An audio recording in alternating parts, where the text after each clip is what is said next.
Good morning, everybody, and thank you very much for making the time to be here today. At the outset, let me express our disappointment in the judgment that has been handed down today. As a party that respects the rule of law and the Constitution, we respect the judgment.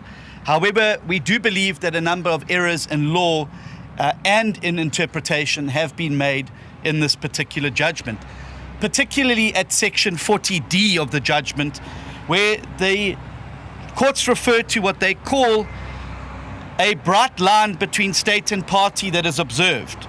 It goes without saying that influencing government decisions is not the same as political meddling in the affairs of government. We believe this is a significant underestimation of the scourge of cadre deployment and its terrible effects on the South African life and the circumstances in which many of us and our citizens find ourselves in today. It also flies in the face of the comments made by the then Deputy Chief Justice Zondo at the Zondo Commission, who said that it should be illegal for anybody to influence the appointment of people based on nothing other than their party affiliation. We maintain that the practice of cadre deployment is a violation of the constitutional provisions, which says that nobody should be discriminated or advanced on the basis of their party affiliation. And we believe that the judgment has missed out on this significantly. We believe too that the recently released cadre deployment minutes, which are now in our possession, and which we are busy collating, compiling, and putting into a searchable database, flies in the face of the court's so-called suggestion of a bright line between the state and party. The minutes, as we've already seen from information that is now in the public domain, went so far as to influence judicial appointments and various other key appointments across the state. This is a clear violation of the principle of the separation of powers, and we believe that the court has not taken the terrible effect of cadre deployment into account in this particular matter. Cadre deployment is not some benign practice that inflicts no harm. It is a malignant practice that has infected and bedeviled every aspect of the state. Cadre deployment is also not a victimless crime.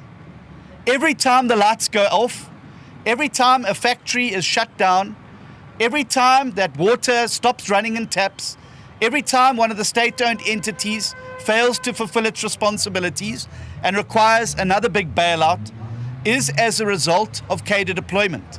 And you can track back the terrible appointments made to many of these key institutions that have hollowed them out so dramatically that they are unable to perform even their most basic of functions. Ports that cannot operate effectively, an electricity generator and supplier that cannot generate or supply electricity, taps running dry across the country, hospitals that do not have sufficient nurses and doctors. These are the human face of those who suffer from cadre deployment. What we will be doing is appealing this judgment. Our legal team is busy as we speak, digesting the judgment, but we will appeal it to the SCA and potentially directly to the Constitutional Court. We believe there can be no greater constitutional imperative than to deal with this particular matter and its effects on South Africa. If cadre deployment is continued and supported in its current form, it will continue to undermine the state and it will continue to cause great harm to the South African people and their prospects for the future. I would, however, like to add that today we know the date of the election. And the silver bullet to end cadre deployment once and for all is actually a few months away. We don't need to wait for long drawn-out court processes and appeals. We can end cadre deployment with a silver bullet on the 29th of May. And that silver bullet is by voting the ANC out and voting the DA into national government. We have made a commitment, and I repeat that commitment to each and every South African today, that should we be in a position to be a national government, we will, within the first 100 days, table in Parliament the End Cadre Deployment Bill, which will end this practice once and for all political parties in South Africa, to ensure that we have an independent civil service that is free of political interference and where people are appointed on merit and ability to do the job, not on the color or style of the membership card of the party they belong to that sits in their back pocket. These fights are never easy, and we bring these fights on behalf of the South African people. People who have written to us in recent days, and both Leon and I received a very impassioned email from a civil servant that had been pushed out of advancement and opportunity and watched as his years of experience were simply pushed aside in favor of people who are higher up in the party echelons. It is that is driving excellence from our public service. So, we may not have made it over this first hurdle, but I can assure you, like any elite athletes, we will get up and we will get back onto that track, off to the SCA, off to the Constitutional Court, and I commit to all South Africans that we will never, ever, ever stop fighting until this scourge of cadre deployment ends. But if you want to see it coming to an end, if you want to see the end of this policy once and for all, the easiest, quickest route to do so is by using your vote on the 29th of May to vote the ANC out and to vote a new government in that's going to introduce merit, ability to do the job, and excellence back to our civil service. So not only can we get our civil service working again, we can get South Africa working again, but we can also get the huge number of South Africans who are now unemployed working again. Thank you very much. I'll now hand over to Dr. Leon Schreiber, and then we'll obviously take whatever questions you may have afterwards. Thank you. Thank you very much to the federal leader, John Steenhuisen, and thank you very much to all the media colleagues who came out today. I want to make one important point right at the start. This fight did not start yesterday, and it will not end today. The DA has been fighting against cadre deployment since its introduction back in 1997 at the Mafeking conference of the ANC. All the way back in the year 2000, the DA's predecessor published a document called All Power to the Party, which warned of exactly the consequences that cadre deployment would have on the state. The dry taps, the electricity running out, the failure of infrastructure. That is now the warning that has come to pass.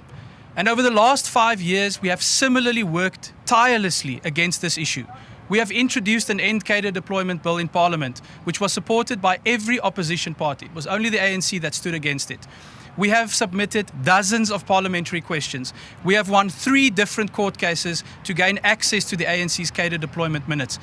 And we will now pursue this particular fight with exactly the same vigor and focus that we have pursued all other elements of this particular campaign. This is not a battle against cadre deployment. This is a war against corruption. And a war has battles, but it has an ultimate victor. The DA is going to emerge as the victor on this front because we are going to defeat this scourge. As Mr. Steenhuisen says, we are considering direct application to the Constitutional Court because there can be no more serious constitutional matter than the question of a political party destroying the independence and capacity of the state and the civil service. I want to go a step further about the election. The 29th of May, following this court judgment today, the 29th of May has just become a referendum on cadre deployment. The power is now in the hands of the people of South Africa. We will continue this fight. We will pursue it all the way up to the Constitutional Court. But we know how long it takes. We know the delays involved. Trust me, I just spent 3 years trying to get hold of cadre deployment documents. So if you don't think South Africa has another 3 years, if you don't want to wait another decade and watch things collapse around you, then you have the power to vote in the referendum on cadre deployment on the 29th of May. The DA is the only party that not only talks about a capable state, but fights for it actively and delivers it where we govern. That is why we have pledged as one of our 7 apex priorities that we will abolish cadre deployment within our first 100 days in government. So this court's ruling today is a message to the people of South Africa. The power is now in your hands. Do you want to continue with failing service delivery, with load shedding, with dry taps, with unemployment? Or do you want to set South Africa on a better path where we employ the best among us to serve the most vulnerable among us? That is the referendum on cadre deployment that this country will confront on the 29th of May. Thank you. Thank you, Dr. Schreiber. Colleagues, we'll now open for 2 rounds of questions. May we please, in the interest of time, restrict it to 2 questions at most per person and also to the matter at hand. Kenny Mapanga. SABC, both to Mr. Steenhuisen and Mr. Schreiber. I mean, this is a judgment by a full bench. One could consider that to be quite a strong judgment. I mean, do you really think it's successful at this point to try and appeal further? And does this judgment not uphold the fact that it might not be the policy itself, but rather the scourge of corruption that may be taking place or you may be identifying in these different institutions? Thank you. Alpha Ramashwana.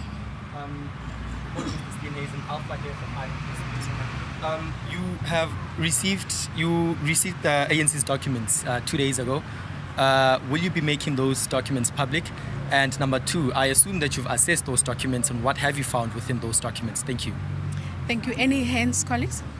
Okay, Kevin. Kevin from ENCA. John, I just want to know, do you see this judgment taking the punch out of whatever announcement? I believe that there's going to be an announcement on Friday on the content of the documents. Do you see that this judgment takes the punch out of whatever you'll be sharing then? Okay, over to you, John. Thank you. I think that what we'll be releasing later this week, if we decide to go down that path and the documents are ready, will be a punch to this judgment. Because this judgment refers to the, as I said, this clear line. What those documents demonstrate very clearly is that there is no line, and that people are chosen based on their loyalty to the party, their assessment and longevity of service to the organization, rather than on merit. We've already seen today how there was a direct interference in the operation and the independence of the Chief Justice and the judiciary. So I think that if anything, these documents that we've received are going to be a devastating blow to aspects of this judgment. And that is why we will include them now, the full set of minutes, in any supplementary legal papers that we bring, because it fundamentally disproves this court's assertion that this was some benign advisory system. It was not. It's very clear. You can trace the cadre deployment committee's decisions being actively implemented, despite in some cases very grave reservations expressed from various other people. Cami, on your question, I think there are many full bench decisions that have been overturned in the Constitutional Court.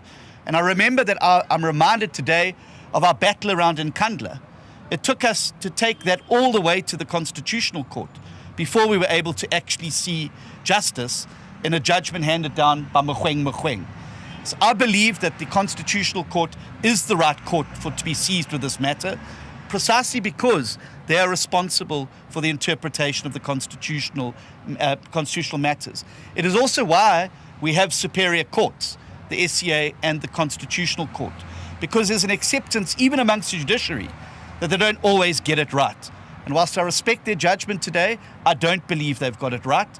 And that is why we believe we will be successful in an appeal. And we believe that a court, looking now at the supplementation of the submission containing the minutes, etc., which now provide clear, direct evidence, could not come to another conclusion other than this is not a benign policy. It is a malignant policy that is causing a huge interference.